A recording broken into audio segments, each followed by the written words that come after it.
My name is Leah Valerio, and I help take care of 4 river otters here at the Wild Center. One of my favorite things about being with otters is how joyful they are. They really are joy embodied. They're so happy and playful all the time. So even if I come into work in a bad mood, I cannot hold it around them. River otters are members of the weasel family. They are related to other animals like fisher and ermine, wolver, and badgers. They're a mammal, and they're an animal that spends part of the time in the water and part of the time on land, so they're semi-aquatic.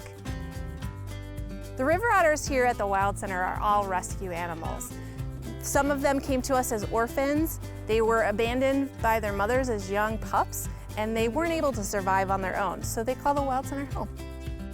I have always been drawn to caretaking. It is in my nature to be a nurturer, so taking care of the otters here is definitely a passion of mine. My mother would tell you that I came out of the womb loving animals. I have been drawn to animals ever since I was a little girl. I don't mind that I work in a job where I don't need to look glamorous or smell nice every single day. I'm okay with all of the dirty, gross, but amazing things I do here at the Wild Center. One of the things that most people don't realize is even though river otters are incredibly cute and cuddly looking, they actually can be dangerous. So myself and my staff, we don't actually go right in with the otters. We always have some barrier in between us and them. That's what helps keep us safe. Because river otters are a lot like puppies. When they play, they like to use their mouths and bite, and even a play bite can be pretty dangerous.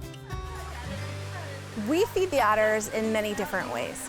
One of the ways we feed them is when they're in the exhibit, so if you come here to visit the Wild Center, you'll see it. We might climb up on a ladder and throw the food over into the pool.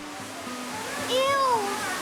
Oh my God, yes, that's it. In their behind-the-scenes sleeping quarters, we have these little feed doors where we can open it up and toss food in, and we can even hand them food through the front of their sleeping areas. I think one of the great things that river otters can teach us is that we are capable of helping the environment. So river otters in New York State were actually considered threatened up until the early 2000s. New York State had this great reintroduction program where they trapped live river otters from the Adirondacks and repopulated the rest of the state.